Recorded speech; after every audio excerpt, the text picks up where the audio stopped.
10th class, your next topic is e-learning. So first of all, we should know what is e-learning. So e-learning refers to the learning that takes place in an electronically simulated environment. मतलब कि एक ऐसी learning है जो आपकी electronical environment में की जाती है. अब इलेक्ट्रॉनिक आइटम्स आपकी चाहे कंप्यूटर्स लगा लो, चाहे लैपटॉप्स या फिर अपने मोबाइल फोन्स. ठीक है, एक आपका एनवायरनमेंट आपके लिए क्रिएट किया जाता है और उसके थ्रू आप लोग ई लर्निंग करते हैं. आजकल आप लोग क्या कर रहे हैं? ई लर्निंग ही कर रहे हैं. दूर बैठे हैं टीचर्स आप लोगों से, आप टीचर्स से दूर हैं. सो थ्रू वीडियो कॉन्फ्रेंसिंग हम आपको क्या सिखा रहे हैं? सिलेबस दे रहे हैं, आप लोगों को पढ़ा रहे हैं, तो आप लोग ई लर्निंग कर रहे हैं. अब बेनिफिट्स क्या क्या हैं? रिड्यूस ओवरऑल कॉस्ट, मीनिंग कि आपको कहीं बाहर नहीं जाना पड़ता, घर ही बैठे आप लोगों का सारा काम हो रहा है. E learning is self directed and self paced. अब आप लोगों ने कुछ ई लर्निंग की ऐप सुनी होंगी. सबसे अच्छा एग्जांपल बायजूस आपका देती हूँ. बायजूस ऐप में क्या होता है बच्चे कि एक पर्टिकुलर टॉपिक को डिस्कस किया जाता है और उसी टॉपिक से रिलेटेड बहुत सारे प्रैक्टिकल्स और बहुत सारी चीजें उस ऐप पे करवाई जाती हैं, जिससे बच्चे को बहुत अच्छे से समझ में आ जाए सब कुछ. इससे स्टूडेंट की इन्वॉल्वमेंट भी इंक्रीज होती है और उसकी लर्निंग पावर जो है वो भी बढ़ता है, रीइंफोर्स होता है. फ्लेक्सिबल कैसे है कि आप कहीं पर भी किसी भी टाइम पर इसको कर सकते हैं. कंसिस्टेंट डिलीवरी किस तरीके से है, क्योंकि वहां पर उस ऐप पे बहुत सारे टीचर्स आपको एक टाइम पर मिलते हैं पढ़ाने के लिए एक पर्टिकुलर टॉपिक को, तो कंसिस्टेंट डिलीवरी रहती है उस टॉपिक की. और इजीली मैनेजेबल कैसे है, क्योंकि उसका शेड्यूल आपके अकॉर्डिंग चलता है. मतलब आप जब मर्जी खोल लें, जोन सा मर्जी टॉपिक खोल लें, आपको वो शो हो जाता है. आपकी हर टाइम हर टीचर आपकी हेल्प के लिए रहता है. और कहाँ कहाँ ये यूज होता है? E learning courseware. E learning courseware में क्या चीज है कि एक पर्टिकुलर स्पेसिफिक सिलेबस जो है वो इस पार्ट में कवर किया जाता है.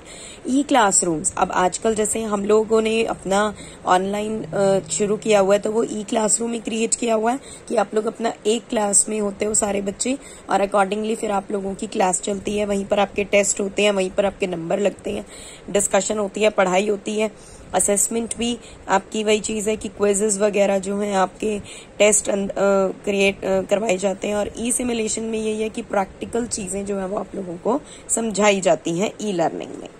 उसके बाद ये नेक्स्ट पेज पे आप लोगों को ये टॉपिक सारे के सारे ये सॉफ्टवेयर्स दिए हुए हैं. ये सारे आपके सॉफ्टवेयर्स हैं जो आप ई लर्निंग में यूज करते हैं. उसके बाद नेक्स्ट टॉपिक आपका ई बैंकिंग का आ जाता है.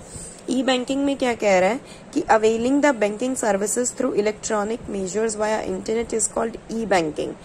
मतलब आपको जो बैंकिंग सर्विसेज को अवेल करना, फायदा उठाना इलेक्ट्रॉनिक मेजर्स के थ्रू, मतलब कंप्यूटर्स या फिर अपना लैपटॉप्स के थ्रू जो आप इनका फायदा उठाते हैं, हम उसको क्या कहते हैं? ई बैंकिंग कहते हैं.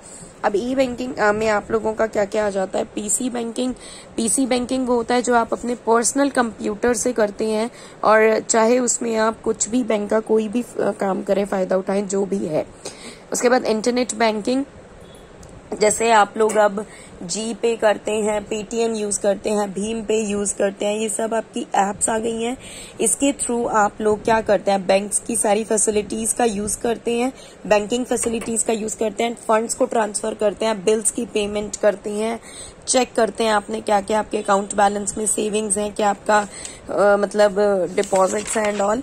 उसके बाद मोबाइल बैंकिंग में आपका यही सभी चीजें आ जाएंगी कि ट्रांजैक्शन सर्विसेज आप लोगों के पास अवेलेबल होती है, वर्ल्ड वाइड कनेक्टिविटी होती है, हमें इजी टू असेस होता है, डाटा हम लोग अच्छे से ट्रांजैक्ट कर सकते हैं.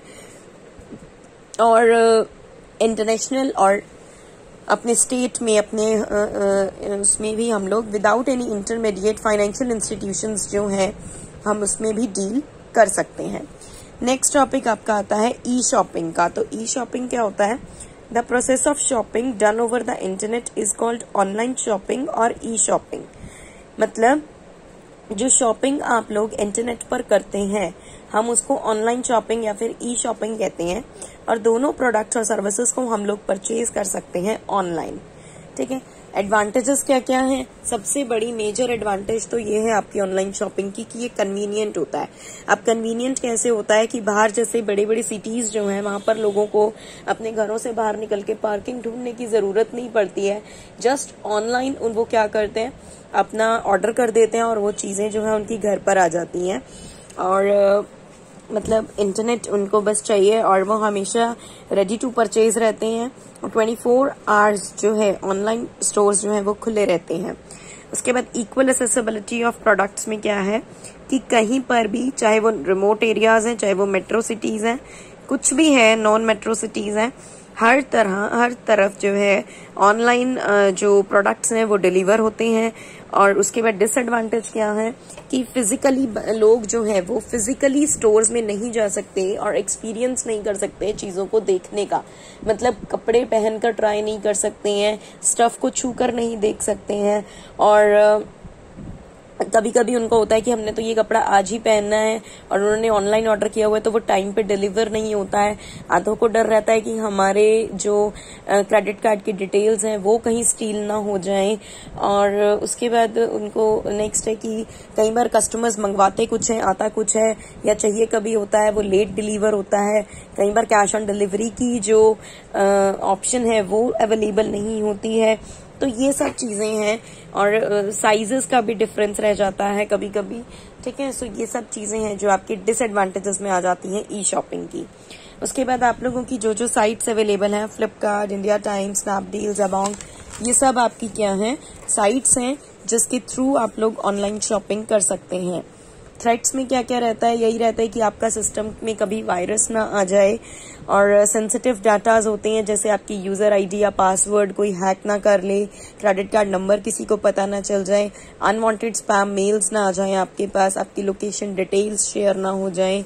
और सिक्योरिटी कंसर्न्स में रहता है बच्चे सबसे ज्यादा कि भी आप लोगों को बस एक ही चीज इसमें ध्यान रखिएगा कि आप लोगों को जब भी आप ऑनलाइन शॉपिंग करते हैं तो आप लोगों का अपना ईमेल आईडी और पासवर्ड, बहुत सारी साइट्स ऐसी हैं जो कहती हैं कि अपनी ईमेल आईडी और पासवर्ड जो है वो क्रिएट कर लीजिए और उसके बाद आप लोग शॉपिंग कर सकते हैं। जैसे कि MI स्टोर है, ठीक है।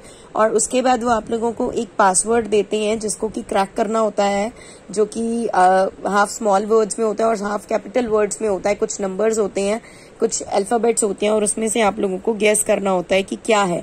तो उस तरीके से आप लोगों का जो भी ये ऑनलाइन शॉपिंग रहता है ये आप लोगों का सब जो है सेफ रहता है, ठीक है। आज के लिए इतना ही, यहाँ तक करो।